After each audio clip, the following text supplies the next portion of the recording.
আসসালামু আলাইকুম প্রিয় শিক্ষার্থীরা, স্বাগত জানাচ্ছি তোমাদের আরও একটি ক্লাসে। আজকের ক্লাসে আমরা ভৌত আলোক বিজ্ঞান অধ্যায়ের ইয়ং ডাবল স্লিট এক্সপেরিমেন্ট সংক্রান্ত আরও একটি স্পেশাল প্রবলেম সলভ করা শিখব। এই ধরনের সমস্যা সাধারণত আমাদের যে বইগুলো আছে, বোর্ড বই যেগুলো আমরা ক্লাসে পড়িয়ে থাকি, সেই ধরনের প্রশ্নে নাই, সরাসরি নাই, তবে ধারণা দেওয়া আছে। তো সেরকমই একটা প্রবলেম আমরা আজকে সলভ করব। প্রথমে আমি প্রবলেমটা এখানে ছবিটা এঁকে রেখেছি, প্রশ্ন দুটা লিখে রেখেছি। চলো আগে আমরা প্রশ্নটা বুঝি, তারপরে এটা সমাধান করার চেষ্টা করি। দেখো, এখানে দুইটা স্লিট দেয়া আছে, কারণ ইয়ংয়ে দুইটা স্লিট ব্যবহার করেছিল। তো S1 এবং S2 স্লিট দুইটার মধ্যবর্তী দূরত্ব D 1 মিলিমিটার দেওয়া আছে, আর পর্দা আছে D দূরত্বে, D = 1 মিটার দেওয়া আছে। তো এইখানে একটা মাধ্যমে μ1, যা এই মাধ্যমের প্রতিসরণাঙ্ক μ1, সেইখানে আলোর তরঙ্গ দৈর্ঘ্য λ1 দেওয়া আছে 0.3 মিলিমিটার, μ1 = 4/3। এইখানে স্ক্রিনে যে আলোটা যাচ্ছে সেটা আরেকটা মাধ্যম পার হয়ে যাচ্ছে, মাঝখানে আরেকটা মাধ্যম আছে, ওই μ2 মাধ্যমে স্ক্রিন আছে, আলোটা তাহলে ওই মাধ্যমের মধ্যে যাবে। তো সেখানে মাধ্যমের প্রতিসরণাঙ্ক দেওয়া আছে μ2। আর স্লিটের উপর যে আলো এসে পড়ছে সেটা সরাসরি এসে পড়ছে না, একটা প্যারালাল বিম অফ লাইট, সমান্তরাল আলোকরশ্মি কোনো সোর্স থেকে একটা নির্দিষ্ট কোণে পড়ছে, যেই কোণটা হচ্ছে থিটা। থিটা = এখানে একটা মান দেয়া আছে, থিটা = ধরো 30, থিটা = দেয়া আছে কত? 30। তাহলে এখান থেকে আমাদেরকে হিসাব করতে হবে, দুইটা জিনিস বের করতে হবে। প্রশ্ন এখানে দুইটা, যে কেন্দ্রীয় উজ্জ্বল ডোরার অবস্থান নির্ণয় করতে হবে, এই একটি প্রশ্ন, কেন্দ্রীয় উজ্জ্বল ডোরার অবস্থান নির্ণয় করতে হবে। দ্বিতীয় প্রশ্ন হচ্ছে ও বিন্দু, এই হচ্ছে ও বিন্দু এবং প্রথম উজ্জ্বল ডোরা, ও বিন্দু এবং প্রথম উজ্জ্বল ডোরার মধ্যবর্তী দূরত্ব নির্ণয় করো।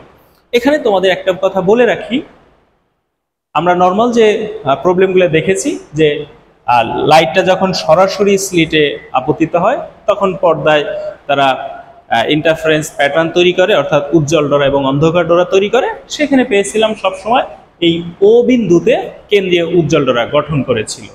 এখন এইটুকু দূরত্ব, আমরা একটা দূরত্ব এখানে ধরি ওয়াই দূরত্ব, এই বিন্দুতে তারা মিলিত হয়েছে।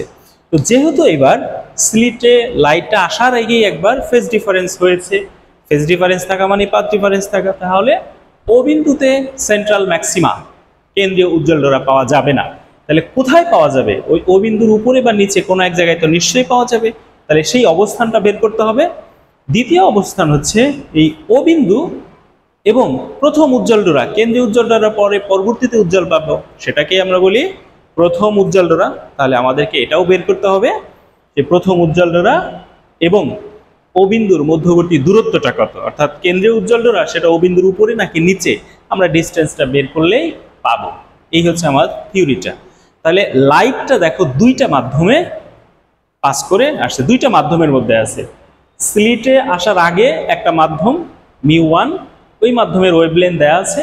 স্লিট থেকে পর্দায় যে যাবে সেইখানে আবার আরেকটা মাধ্যম আছে μ2, এই মাধ্যমের প্রতিসরণাঙ্ক, সেখানে ওয়েভলেন্থ λ2 আমরা হিসাব করলাম। তাহলে আমাদেরকে বের করতে হবে। তো এইখানে আরেকটা জিনিস হিসাবের সুবিধার্থে তোমাদের বলে রাখি, এই S1 থেকে লাইট ও পর্যন্ত যাবে, আবার S2 থেকে ও পর্যন্ত গেলে এখানে আমরা পেয়েছিলাম যেহেতু স্লিটের ডিস্টেন্সটা খুবই কম, আমরা S1O = S2O ধরি, এটা কাছাকাছি আসে, খুবই স্লিট যেহেতু খুবই সূক্ষ্ম, মধ্যবর্তী দূরত্ব খুবই অল্প। তাহলে এই হচ্ছে আমাদের প্রবলেম। চলো আমরা এটা ধাপে ধাপে সমাধান করার চেষ্টা করি। মনোযোগ দাও, সহজ, কিন্তু একটু মনোযোগ দিলে তোমার কাছে প্রশ্নটা আরো বেশি ইজি লাগবে। তো প্রথম প্রশ্নটা যদি আমরা সমাধান করতে চাই, তাহলে এখানে লাইটটা যে কোনো এক জায়গায় তো ওই স্ক্রিনে যাবে, কোথায় যাবে আমরা জানি না। যেইখানে তাদের লাইটটা মিলিত হবে, মিলিত হওয়ার পর যদি তাদের ফেজ ডিফারেন্স 0 হয়, মনে রাখবা কি ফেজ ডিফারেন্স যদি 0 হয় তাহলে আমরা কেন্দ্রীয় উজ্জ্বল ডোরা পাই। মনে আছে, দশা পার্থক্য যদি 0 হয় তাহলে কেন্দ্রীয় উজ্জ্বল ডোরা পাবো। আমি তোমাদের মনে করার জন্য এখানে আরেকটা লাইন লিখি। আমরা দশা পার্থক্যকে যদি ফাই দিয়ে লিখি তাহলে পেয়েছিলাম ফাই ইকুয়াল টু 2n পাই, মনে আছে? তাহলে উজ্জ্বল ডোরার শর্ত হচ্ছে দশা পার্থক্য কত হয় 2n পাই। যেহেতু আমরা সেন্ট্রাল ম্যাক্সিমা পেতে চাই তাহলে n ইকুয়াল টু আমরা যদি 0 বসাই তাহলে এই টোটাল মানটা কত হয় 0, অর্থাৎ যেখানে টোটাল ফেজ ডিফারেন্স দশা পার্থক্য 0 হবে সেইখানেই কেন্দ্রীয় উজ্জ্বল ডোরা পাওয়া যাবে। চলো আমরা তাহলে আগাই।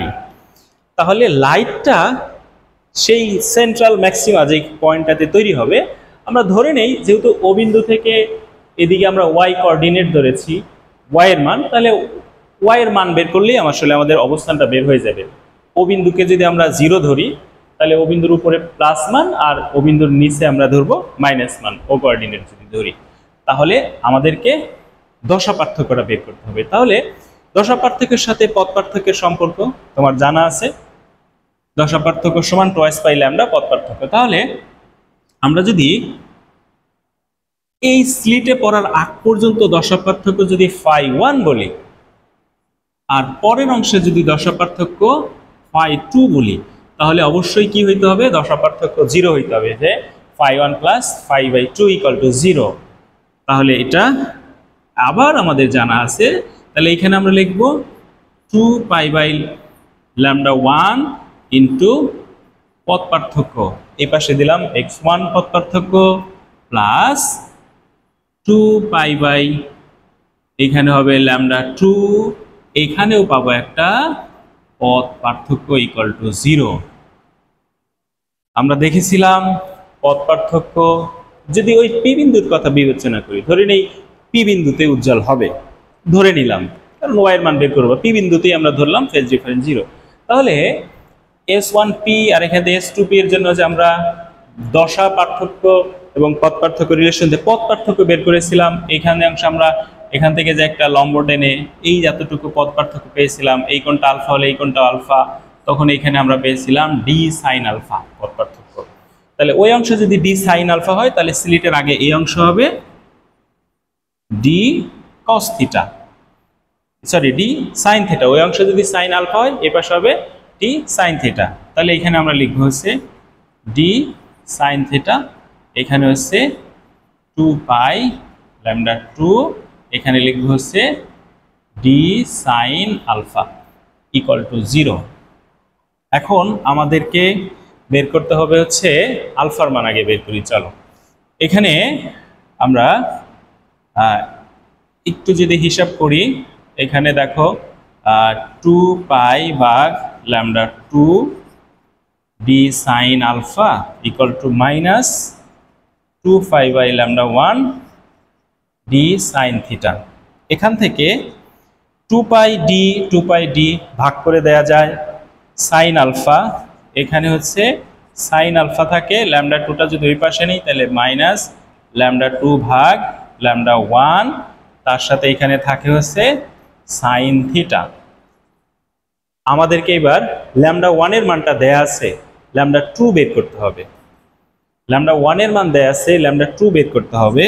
এখান থেকে আমরা সাইন আলফা, দেখো মনে করো আমরা যেটা শিখেছিলাম যে বায়ুতে যদি তরঙ্গদৈর্ঘ্য ল্যামডা 0 বলি, তাহলে ল্যামডা 0কে কোনো মাধ্যমের প্রতিসরণকতে ভাগ করলে ওই মাধ্যমের তরঙ্গদৈর্ঘ্য পাওয়া যায়। তাহলে বায়ুর তরঙ্গদৈর্ঘ্য, বায়ুতে তরঙ্গদৈর্ঘ্য ল্যামডা 0 হলে তাহলে এই μ1 মাধ্যমে কত, বায়ুর তরঙ্গদৈর্ঘ্য ভাগ μ1 ইকুয়াল টু তো আমরা পাবো ল্যামডা 1। তাহলে এখান থেকে ল্যামডা 0 মানে বায়ুর তরঙ্গদৈর্ঘ্য আমরা লিখতে পারি μ1 ভাগ ল্যামডা 1। এবার সেম ভাবে যদি আমরা ল্যামডা 2 বের করতে চাই তাহলে কি লিখবো, ল্যামডা 2 ইকুয়াল টু তাহলে বায়ুর তরঙ্গদৈর্ঘ্য ভাগ হচ্ছে ল্যামডা 2। এই ছিল আমাদের হিসাব, তাই না? আমরা এটা স্নেলের সূত্র থেকে বের করেছিলাম, ওই কনসেপ্ট থেকে। হ্যাঁ, আচ্ছা, এরপর এখন তাহলে আমরা এখানে মানগুলো বসায় দিতে পারি, তাই না? তাহলে ল্যামডা 1 এর মান তো আমাদের জানাই আছে, তাহলে ল্যামডা 1 এর মান আমাদের জানা আছে 0.3, সাইন থিটার মান জানা আছে 30, তাহলে ল্যামডা 2 কত হবে সেটা আমরা ধরো মেশিন দিয়ে যদি বের করি ক্যালকুলেটর ব্যবহার করে, কত হবে চলো দেখা যাক। প্রথমে আমরা এই দুটা গুণ করব, এটা দেওয়া আছে 4/3, তার সাথে যদি আমি গুণ করি তাহলে বায়োটা পাই হচ্ছে 0.4, তাহলে এখানে 0.4 কে ভাগ করবো, মিউ 2 হচ্ছে 10/9, তাহলে 0.4 ভাগ 10/9, তাহলে দেখো কত আসে, তাহলে আসে হচ্ছে 0.36। তাহলে এখানে ল্যামডা 2 হচ্ছে 0.36, এখানে সাইন 30, আমরা এখান থেকে আলফা বের করতে চাই, তাহলে alpha equal to sine inverse minus 0.36 ভাগ 3, সাইন 30 ডিগ্রির মান হচ্ছে হাফ, তাহলে আমরা সবগুলা একবারে বসায় দিই চলো, তাহলে আসে হচ্ছে মাইনাস 0.36 ভাগ এটা হচ্ছে 0.3 গুণন 1/2, তাহলে আমাদের মান কত আসতেছে, সাইন 30 মান দেখো, সাইন 30 মান ঠিকঠাক লিখছি আমরা সব, 0.3, আচ্ছা সবগুলোই মিলিমিটারে এক একে পাবো আমরা। তাহলে আমরা আরেকবার মানগুলো চেক করে নাও, আরেকবার চেক করি চলো। যদি আমরা ল্যামডা নট বের করি 4/3, 4/3 তার সাথে গুণন হবে 0.3, তাহলে আসতে আসতে হচ্ছে 0.4, তারপরে 0.4 কে আমরা ভাগ করব হচ্ছে 0.4 কে আমরা ভাগ করব হচ্ছে 10/9 দিয়ে, যেহেতু মিউটা হচ্ছে 10/9, তাহলে আসে 0.36, তাহলে এখানে আমরা মানটা বের করে ফেলবো, কত আসে এটা বের করো, একটা মান আমরা পাবো, সাইন ইনভার্স মাইনাস 0.36 ভাগ, আচ্ছা ভাগ 0.3, ল্যামডা 1 ছিল 0.3, তার সাথে গুণন 1/2, তাহলে আসতেছে হচ্ছে আলফা ইকুয়াল টু মাইনাস 36.87, ঠিক আছে 36.8। আচ্ছা, এখন আমাদেরকে কেন্দ্রীয় উজ্জ্বলতার অবস্থান বের করতে হবে। এখন আমরা এই ওয়াই কোঅর্ডিনেটের মান বের করব, ওয়াই এর মান বের করলেই মানটা হয়ে যাবে। আমরা এই আলফার মানটা পেয়ে গেছি যে কেন্দ্রীয় উজ্জ্বলডোরা এমন একটা অবস্থানে তৈরি হবে যেখানে আলফার মান হবে -36.87, তাহলে আলফার মান তাহলে এই নিচের দিকে কোনো একদিকে হবে, আমরা তো করে ধরেছি, তাহলে আলফা মাইনাস এসে, এখন আমরা যদি এইটুকু হচ্ছে কত, এই একটা ত্রিভুজ যদি চিন্তা করি তাহলে কেন্দ্রীয় উজ্জ্বলতার অবস্থান আমরা কোথায় দেখাই, এইখানেই দেখাই, এই জায়গাটুকু হবে, তাহলে tan আলফা ইকুয়াল টু কত, y ভাগ d, তাহলে y ইকুয়াল টু কত হবে, y equal to d tan alpha, তাহলে d এর মান হচ্ছে 1, তারপর হচ্ছে tan, আমরা যে আলফার মান বের করছি 36.87, তাহলে কত হবে tan মাইনাস 36.87, d এর মান হচ্ছে 1, তাহলে কত আসবে, এটা আসে হচ্ছে -0.75,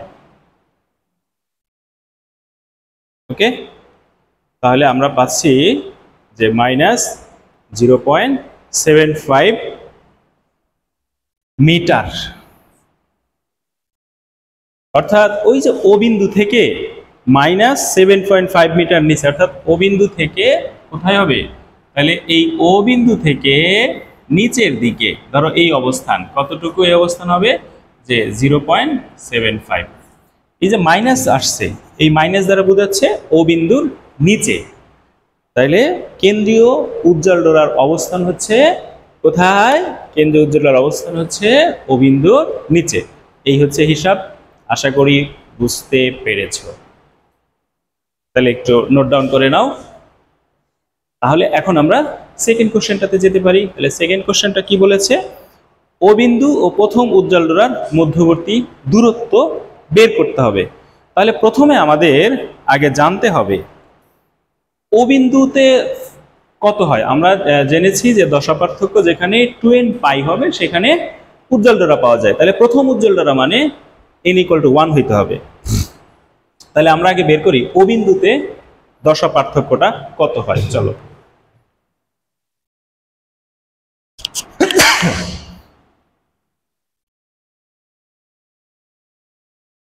ও বিন্দুতে দশা পার্থক্য কত হবে? দেখো, যেহেতু S1O আর S2 0, তাহলে এই অংশে যে সেকেন্ড মাধ্যমে S1O আর S2 ও বিন্দুতে যেই লাইটটা যাবে ওই পর্যন্ত তার পথ পার্থক্য হচ্ছে 0, যেহেতু দুটো সমান। তাহলে পথ পার্থক্য 0, দশা পার্থক্য 0। তাহলে শুধু ও বিন্দুর ক্ষেত্রে, তাহলে খনন প্রশ্নে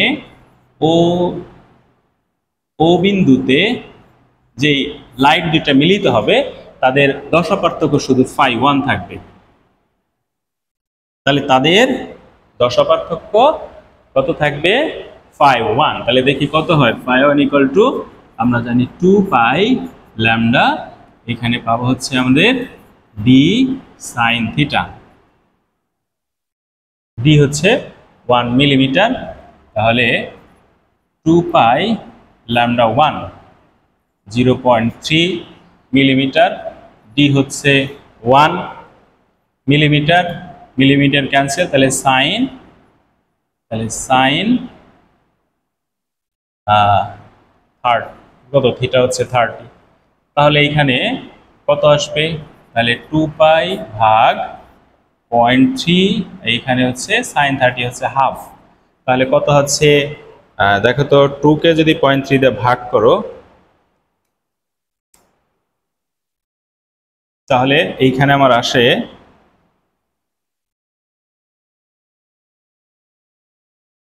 কত আসে?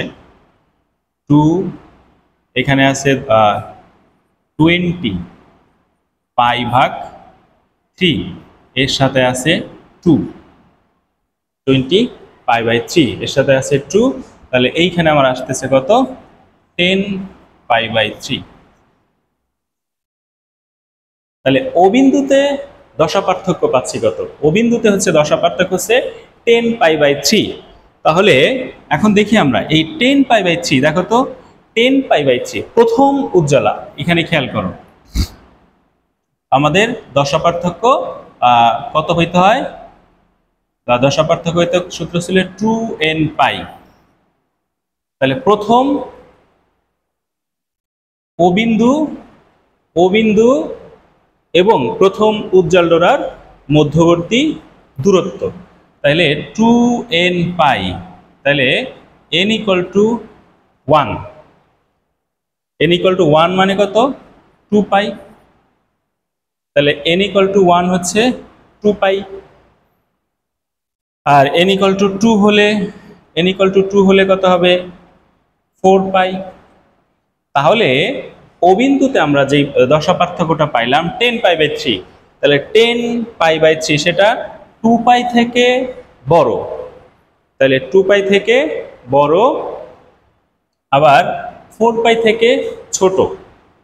তাহলে প্রথম উজ্জ্বল বিন্দু কোথায় থাকবে? প্রথম উজ্জ্বল বিন্দু হচ্ছে ও বিন্দুর নিচেই থাকবে, যেহেতু এই জায়গায় আমরা পাইছিলাম কেন্দ্রীয় উজ্জ্বল, এইখানে পেয়েছিলাম কেন্দ্রীয় উজ্জ্বল। তাহলে এই দিকের কোনো এক জায়গায় প্রথম উজ্জ্বলটা পাবো আমরা, প্রথম উজ্জ্বলটা পাবো। সেই প্রথম উজ্জ্বল আর হচ্ছে এই বিন্দুর মধ্যবর্তী দূরত্ব।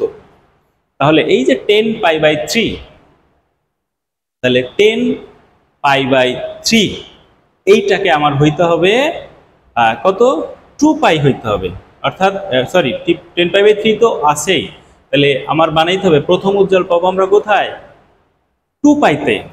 তাহলে এইবার প্রথম উজ্জ্বল যখন ওখানে হবে এইখানেও তো একটা ফেজ ডিফারেন্স হবে, তাহলে কত হওয়া লাগবে সেটা আমরা বের করব। অর্থাৎ চলো তাহলে সেইখানে কত হতে হয়,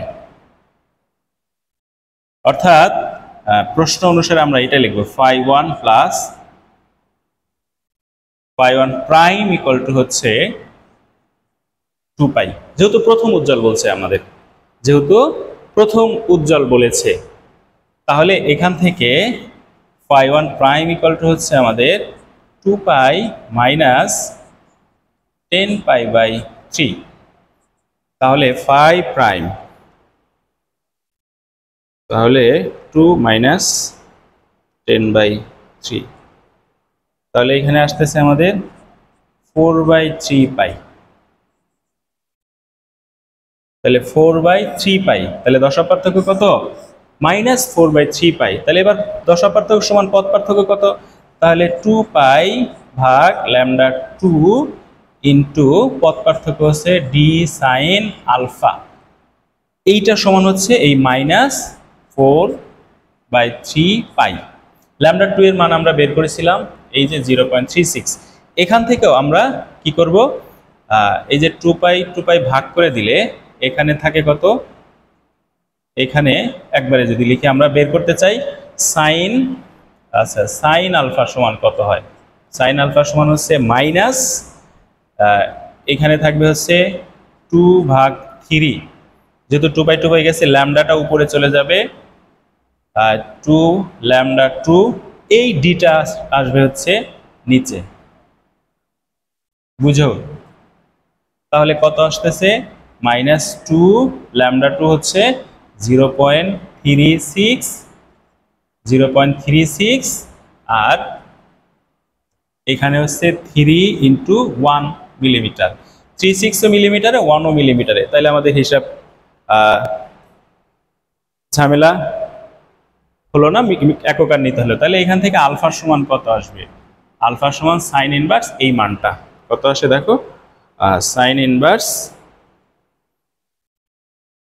2 গুণন 0.36 ভাগ হচ্ছে 3, 0.24, তাহলে আলফা সমান কত হবে, sine inverse alpha equal to হচ্ছে 13.886, তাহলে আলফা ইকুয়াল টু যেখানে 13.886 সেইখানে প্রথম আলফা সরি মাইনাস ছিল, তাহলে আলফা ইকুয়াল টু যেখানে মাইনাস 13.886 সেইখানে প্রথম উজ্জ্বল পাওয়া যাবে, সেইখানে প্রথম উজ্জ্বল পাওয়া যাবে।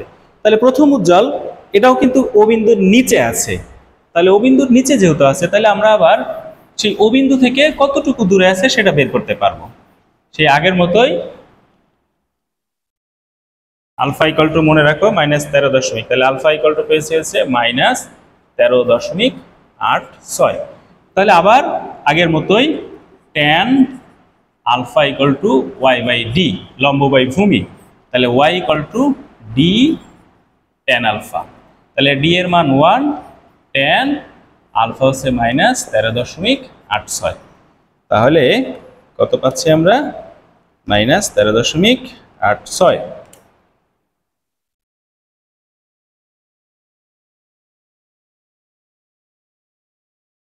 ঠিক আছে, আমরা tan 13.86, তাহলে এখানে হচ্ছে 0.247 মিটার। তাহলে আমাদের বের করতে বলছিল ও বিন্দু ও প্রথম উজ্জ্বল ডোরার মধ্যবর্তী দূরত্ব, তাহলে ও বিন্দু থেকে 0.247 মিটার দূরে প্রথম উজ্জ্বল তৈরি হবে। তো এভাবে কিন্তু তোমাকে আমরা বলতে পারি যে দ্বিতীয় উজ্জ্বল ডোরার মধ্যবর্তী দূরত্ব কত, তৃতীয় উজ্জ্বল ডোরার মধ্যবর্তী কত, এভাবে পঞ্চম অর্ধগোলার দশম ডোরার মধ্যবর্তী কত সেটা বলতে পারে। তো এইভাবে সলভ করতে হবে। তাহলে তোমাদের জন্য হোমওয়ার্ক হচ্ছে যে ও বিন্দু ও